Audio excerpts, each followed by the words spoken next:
예, 오늘은 우리가 어버이 주일로 섬기기도 하는 그런 주일이기도 합니다. 어느 날 미국에 16살 된 아들이 아빠에게 말합니다. 아마 미국은 16살 이상이 되면 차를 운전할 수 있는가 봐요. 이 아들이 그 아빠 차를 운전하고 싶어가지고 아빠에게 얘기합니다. 아빠, 내가 운전면허를 따면 이제 아빠 차를 몰아도 되지? 그렇게 얘기하니까 아빠가 그럼 너 차를 몰려면 책임감 있는 성숙한 사람이 돼야 되는데 세 가지를 해야 된다. 그래서 세 가지, 첫 번째는 뭐냐면 성적을 지금보다 올려야 되고, 두 번째 매일 성경을 읽어야 되고, 세 번째 너희 머리를 좀 깎아붙으면 좋겠다. 그렇게 얘기를 제안을 합니다. 그러다 보니까 그 아들은 이 세 번째 머리를 깎아야 된다는 건 불가능해 보이지만 그래도 아빠의 요구대로 내가 그 책임을 다하는 사람임을 내가 증명해 보이겠다라고 알았다고 하고 그렇게 이제 아들은 대답을 하죠. 얼마 후에 학교에 성적표가 나옵니다. 그런데 보니까 성적이 오른 거예요. 그러면서 이 아들은 아빠한테 달려왔어요. 아빠 보세요. 나 지금 A하고 B만 다 받았잖아요. 그러니까 그 아빠가 아이고 잘했다. 그래, 너 이제 3분의 1은 이뤘구나. 그런데 너 또 매일 성경을 읽었니? 물어보니까 이 아들이 아빠, 나 매일 성경 매일 읽어요. 그러니까 아빠가 그래? 그럼 너 이제 그럼 3분의 1을 이뤘구나. 그러면 너 머리를 깎아야 되지 않겠니? 그러니까 그 아들은 이제 이렇게 얘기합니다. 아빠, 물론 머리를 깎는 것이 성숙함의 표시라고 난 생각하지 않아요. 왜냐하면 예수님도 보세요. 예수님도 머리가 길었잖아요. 그렇기 때문에 저도 예수님처럼 살겠어요. 그렇게 얘기를 한 거예요. 그러니까 아빠가 또 얘기합니다. 그래? 그럼 너 예수님은 머리가 길었지만 예수님은 대신 걸어서 다녔단다. 그러니까 너도 이제 예수님처럼 그냥 걸어 다녀라. 그렇게 얘기했다는 겁니다.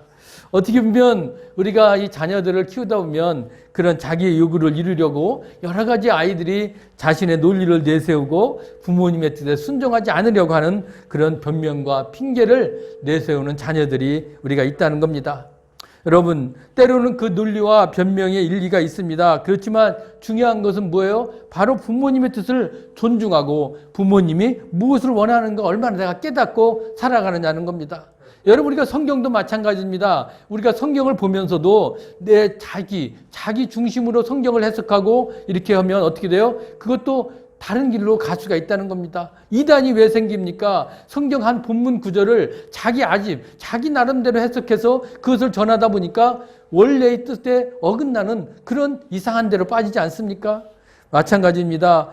결국 우리도 이 성경을 보면서 어떻게 봐야 되겠습니까? 좌로나 우로나 그래 치우치지 말고 오직 온전하게 하나님의 말씀의 뜻이 무엇인지 그것을 바라보는 거예요.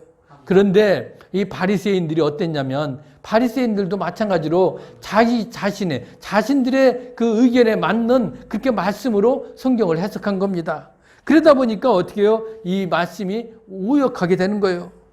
그래서 오늘 우리가 늘 성경을 보면서 어떻게 해야 돼요? 올바로 깨달아야 되는데 그 깨닫지 못하니까 예수님이 바리새인들을 싫어하셨어요. 왜? 저들은 자기들 나름대로 그 말씀을 해석하고 실천하려고 하니까 예수님께서도 그 바리새인들은 위선자라고 그랬어요. 너희들은 교만한 자라고 그러는 겁니다. 왜? 하나님의 그 말씀을 제대로 해석하지 않고 자기들 나름대로 해석하고 뜻을 세우고 자기들 나름대로의 그런 전통을 만들어가는 것이 예수님은 마음에 들지 않았던 겁니다. 오늘 우리가 이런 바리새인처럼 그런 사람이 돼서는 안 되잖아요. 우리가 그러려면 어떻게 하면 될까? 오늘 이 예수님이 바리새인들과의 대화를 통해서 나눴던 말씀을 통해서 오늘 우리도 다시 한번 신앙을 점검하는 그런 시간이 되기를 원합니다. 오늘 먼저 그러려면은 우리도 비판을 좋아하지 말아야 될까요? 오늘 1절, 2절 말씀에 뭐라고 그랬습니까? 그때 바리새인과 서기관들이 예루살렘으로부터 예수께 나와 이르되 당신의 제자들이 어찌하여 장로들의 전통을 범하나이까? 떡 먹을 때 손을 씻지 아니하나이다 그랬어요. 이 얘기는 뭡니까? 오늘 갈릴리 지역에서 예수님이 이제 엄청나게 사역을 했잖아요. 많이 가르쳤고요. 많은 기적과 이적이 일어났어요. 많은 사람들이 어떻게 해요? 이제 그 예수님을 따르기 시작했습니다. 그러니까 그 소문이 이제 이 바리새인들에게도 서기관들에게 들어오니까 그들은 위기를 느꼈잖아요. 야, 우리들보다 더 이제 사람들이 자기들 말을 듣지 않고 누구요? 저 예수라는 사람, 저 이상한 사람이 와가지고 그냥 막 글로 가니까 아마 그들은 시기했겠죠. 야, 저 사람을 어떻게 하면 좀 무너뜨려야 되지 않겠느냐. 그런 생각을 가졌을 것입니다. 그래서 예수님에게 그 자기들의 그 사람들을 보내가지고 흠을 잡으려고 그랬지만 뜻대로 이루어지지 않아요. 그런데 어느 날 보니까 그 예수님을 따라다니는 그 제자들이 떡을 먹는데 떡을 어떻게 먹어요? 손을 씻지 않고 그냥 먹은 거예요. 그런데 그 당시에 자신들의 그 전통은 뭐예요? 떡을 먹으려면 항상 손을 씻고 먹으라. 그것이 하나의 그 유대인의 전통이었거든요. 그런데 그 제자들이 보니까 손을 씻지 않고 떡을 먹은 거예요. 그걸 가지고 이제 야 이거 건수 잡았다 이거죠. 그래서 이제 그 바리새인들이 예수님께 와서 얘기한 겁니까? 보니까 왜 당신의 제자들은 그 장로들의 유전을 따르지 않습니까? 그렇게 얘기를 물어본 거예요. 어떻게 보면 이것은 뭡니까? 질문이 아니라 뭐래요? 비판을 하기 위해서 지금 물어봤다는 것입니다. 쉽게 말하면 비판을 위한 비판이었다는 것입니다. 바리새인들의 특징은 자기의 뜻과 생각에 맞지 않으면 어떻게 해요? 쉽게 비판하는 거예요. 그 비판하기를 좋아하는 겁니다. 여러분, 우리가 그 비판을 좋아하는 사람들은 뭔가 조금만 꼬투리만 잡으면 어떻게 해요? 그걸 잡아가지고 비판하기 좋아하잖아요. 어느 날 그 어느 목사님이 그 30년 동안 교회 생활을 했지만 도대체 이 사람은 목사님의 그 설교가 마음에 들지 않은 거예요. 저희 그래가지고 편지를 목사님한테 보냈다는 겁니다. 목사님, 내가 30년 동안 교회를 다니면서 목사님 설교를 들었는데 그런데 단 한 편의 설교도 내가 기억할 수가 없습니다. 그러려면 설교를 뭐로 하십니까? 오히려 설교 시간에 다른 프로그램을 하시는 게 어떻겠습니까? 그렇게 편지를 보냈다는 거예요. 그러니까 목사님이 그 편지를 보고 이렇게 답장을 보냈답니다. 성도님, 저는 결혼 30년째입니다. 저는 아내에게서 32,580번의 식사를 내가 아내가 해준 걸 먹었습니다. 그런데 놀랍게도 단 한 번도 식사 메뉴를 기억하지 못합니다. 내가 이튿날 뭘 먹었는지도 지금 기억하지 못하고 있습니다. 그래도 나는 식사를 통해서 내 살아갈 에너지와 영양분을 얻었습니다. 식사 메뉴를 기억하는 것보다 식사하는 것을 자체가 중요하지 않겠습니까? 그렇게 답장을 보냈답니다. 그 답장을 본 그 성도가 이젠 더 이상 목사님의 그 설교에 대해서 비판을 하지 않았다는 것입니다. 여러분, 우리가 결국에는 우리도 다 하나님 앞에 다 서야 될 우리는 죄인들입니다. 그렇기 때문에 우리는 비판을 받는 사람보다 어떻게 보면 더 잘못할 때가 너무나 많이 있지 않겠습니까? 그렇기 때문에 우리는 비판을 줄여야 됩니다. 남을 비판하는 것보다 어떻게 우리는 그걸 참여하고 헌신하고 인정해주고 사랑으로 덮어줘야 된다는 겁니다. 그렇기 때문에 우리들 마음 안에 있는 그 비판의 의식은 어떻게 해요? 사라져야 돼요. 19세기에 미국의 유명한 설교가 중에 라이맨 피치라는 설교가가 있었어요. 그런데 그분은 누가 비판하면은 절대로 반박하지 않았다는 거예요. 그러니까 어떤 사람이 너무 답답해서 그 목사님한테 물어봤대요. 목사님, 왜 저렇게 말도 안 되는 사람이 말을 하는데도 왜 적극적으로 왜 반박하지 않습니까? 그러면 사람들이 그 주장이 맞는 줄 알잖아요. 그러니까 이 비처 목사님은 말했답니다. 성도님, 제가 그러는 이유가 있어요. 제가 청년 때 어느 날 밤에 들판을 지나가는데 어느 작은 동물이 있는 거예요. 그래가지고 내가 무서워서 그 동물에게 책을 던졌는데 보니까 그 나중에는 그 냄새가 너무 심해가지고 힘들었다는 거예요. 그 동물이 뭐였겠습니까? 바로 스컹크라는 동물이었어요. 그 스컹크의 동물을 괴롭게 하면 더 어떻게 돼요? 더 이상한 막 방구가 껴서 도저히 참을 수가 없었다는 겁니다. 그래서 나중에는 내가 가만 놔두는 것이 어떻게 해요? 상책이라는 걸 알았다는 거예요. 마찬가지로 내가 비판에 일일이 반박하면 더 악취가 생기고 나중에는 자신의 꼴이 더 추해진다는 겁니다. 그래서 나는 그냥 차라리 놔두는 게 좋아요. 그렇게 대답을 했다는 것입니다. 여러분 지혜롭지 않습니까? 우리가 잠언 15장 1절에도 보면 유순한 대답은 분노를 시게 하여도 과격한 말은 노를 격동하느니라 했어요. 늘 그렇기 때문에 우리가 사람들에게 화를 내는 것보다 어떻게 해요? 유순하게 그렇게 대하라는 거예요. 화를 내지 말라는 겁니다. 29장 11절에도 마찬가지예요. 어리석은 자는 자기의 노를 다 드러내어도 지혜로운 자는 그것을 억제하느니라. 지혜로운 자는 어떻게 해요? 화를 내지 않는다는 거죠. 남에게 화를 내고 노하게 되면 그만큼 어떻게 돼요? 더 관계가 힘들어진다는 겁니다. 그렇기 때문에 우리가 마음을 잘 다스리는 자가 어떻게 해요? 가장 지혜로운 자라는 겁니다. 그렇기 때문에 여러분 우리가 큰 인물이 되려면 이런 바리새인처럼 비판에 쉽게 흔들려서는 안 되는 겁니다. 미국의 그 대통령들을 보면 여러분 그 초대 대통령이었던 워싱턴 보세요. 워싱턴은 사람들이 너는 반역자다, 위선자다, 사기꾼이라고 그렇게 많은 악평을 했어요. 그것뿐입니까? 3대 대통령인 토마스 제퍼슨도 사람들은 너는 똑똑한 바보야, 탁상 공론자라는 그런 통렬한 비난을 했습니다. 우리가 잘 아는 링컨도 마찬가지예요. 사람들이 너는 비열한 놈이다, 흉악한 놈이다, 거짓말쟁이다, 그리고 원수이라는 그런 비난도 받았어요. 그런데 그들은 어때요? 절대로 흔들리지 않았다는 거예요. 자기가 그런 비난을 받아도 자신의 일에 최선을 다했기 때문에 미국의 훌륭한 대통령들이 되었다는 것입니다. 우리가 성경에 나오는 사도 바울도 마찬가지입니다. 사도 바울도 사람들은 너는 나사렛의 개수라고 그렇게 헐뜯었습니다. 우리가 잘 아는 예수님도 마찬가지예요. 예수님도 사람들은 뭐라고, 너 귀신 들린 사람이다, 너 먹기를 탐하고 포도주를 즐기는 사람이다, 세리와 죄인의 친구다, 얼마나 많은 비판을 했습니까? 그런데도 그런 비판을 듣고도 당당하게 주의 일을 감당한 사람들입니다. 여러분, 우리가 마찬가지입니다. 우리가 비판을 받는다고 해서 우리가 흔들려서는 안 된다는 것입니다. 내가 다른 사람들의 말에 내가 상처를 받고 신음하면 아무 일도 못해요. 그렇기 때문에 우리가 그런 비판을 오더라도 우리가 그것을 기쁘게 수용하고 바리새인의 비판에도 우리는 흔들리지 않는 그런 마음을 가지고 간다면 우리가 온전하게 우리도 승리할 수 있습니다. 여러분, 그런 비판에 대해서도 여러분 흔들리지 않기를 주님의 이름으로 부탁합니다. 이제 우리가 어떤 사람이 되어야 되겠습니까? 말씀에 최대한 순종하라는 것입니다. 우리가 3절 말씀을 보면 예수님이 이제 그들에게 뭐라고 그랬어요? 너희는 어찌하여 너희의 전통으로 하나님의 계명을 범하느냐라고 말씀했습니다. 이 얘기는 무엇입니까? 하나님의 계명이 사람이 전통보다 더 중요하다는 거예요. 너희들이 전통 따지는데 그 장로의 전통보다 뭐가 중요하다고요? 하나님의 계명이 중요하다는 겁니다. 그래서 너희들은 전통만 고집하지 말라는 것입니다. 어떻게 보면 전통은 뭐예요? 하나님의 계명이 아니고 누가 만들었겠어요? 사람들이 만든 거 아니겠습니까? 그래서 전통이 하나님을 섬기는 목적으로 가게 하는 통로가 되지 말라는 겁니다. 목적 자체가 되면 오히려 해가 된다는 것입니다. 그렇기 때문에 우리는 사람의 전통을 그것을 받들지 말아야 될 것입니다.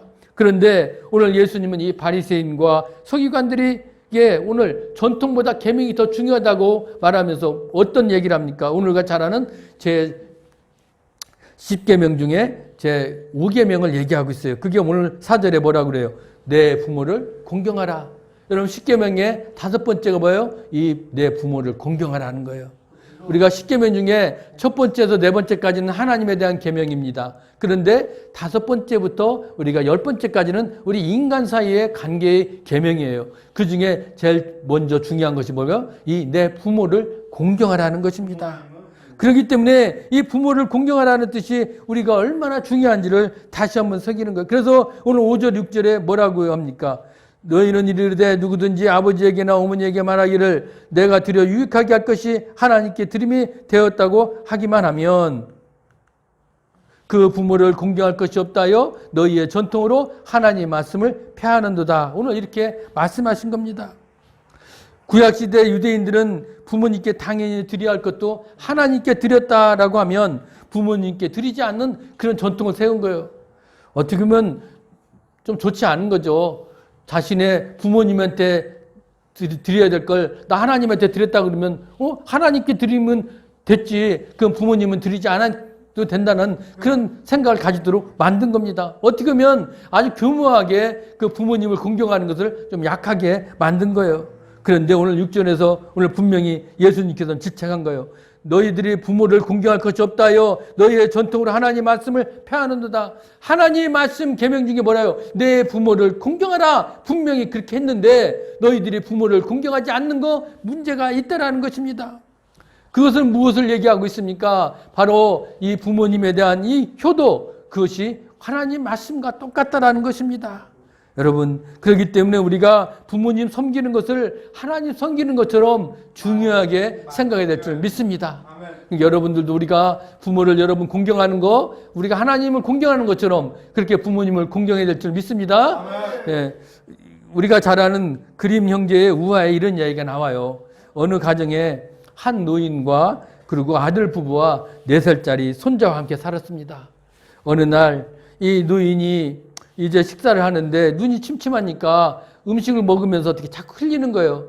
그걸 보니까 며느리가 뭐라고 그럽니까? 아니, 그럼 앞으로 아버님은 식사를 따로 하세요. 그래가지고 너 따로 식사를 시키는 거예요. 그러면서 노인은 마음이 섭하잖아요. 같이 가족들과 식사를 하고 싶은데 내가 음식 먹고 흘렸다고 저 구석에 앉아서 식사를 먹게 하니까 노인은 구석에 앉으면서 가족들과 식사하는 모습을 보면서 식사를 먹다가 또 어떻게 해요? 그릇을 깨트렸어요. 또 그것을 보니까 이 며느리가 또 화를 내면서 얘기합니다. 아니, 아버지 돼지세요? 이제는 돼지 여물통으로 식사하세요. 그러면서 이제는 그릇을 주지 않고 여물통을 준 거예요. 돼지 여물통 먹는 거. 거기서 식사하게 한 겁니다. 얼마 후에 이 젊은 부부가 4살짜리 아들이 나무로 어떤 조각을 하는 그것을 발견하게 됩니다. 아빠가 달려가서 너 지금 뭘 만들고 있느냐 그렇게 물어보고 하니까 이 아이가 얘기합니다. 아빠, 제가 커서 아빠 엄마에게 식사를 주기 위해서 내가 지금 여물통을 만들고 있어요. 그렇게 얘기를 한 겁니다. 그 말을 듣고 있던 젊은 부부가 무엇인가 큰 깨달음을 얻은 거예요. 그 다음 날 그 노인은 다시 가족과 함께 식사를 할 수 있게 되었다는 것입니다. 그것은 무엇을 얘기하고 있습니까? 심은 대로 거둔다는 거예요.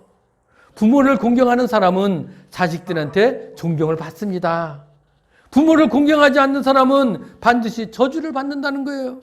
그렇기 때문에 우리가 부모님을 공경하라는 말씀을 철저히 지키고 부모를 공경하지 않기 위해서 하는 어떤 핑계와 변명 스스로 용납하지 말아야 됩니다. 우리는 바리새인처럼 되지 않으려면 우리가 말씀 앞에서 핑계와 변명도 있어서는 안 된다는 것입니다.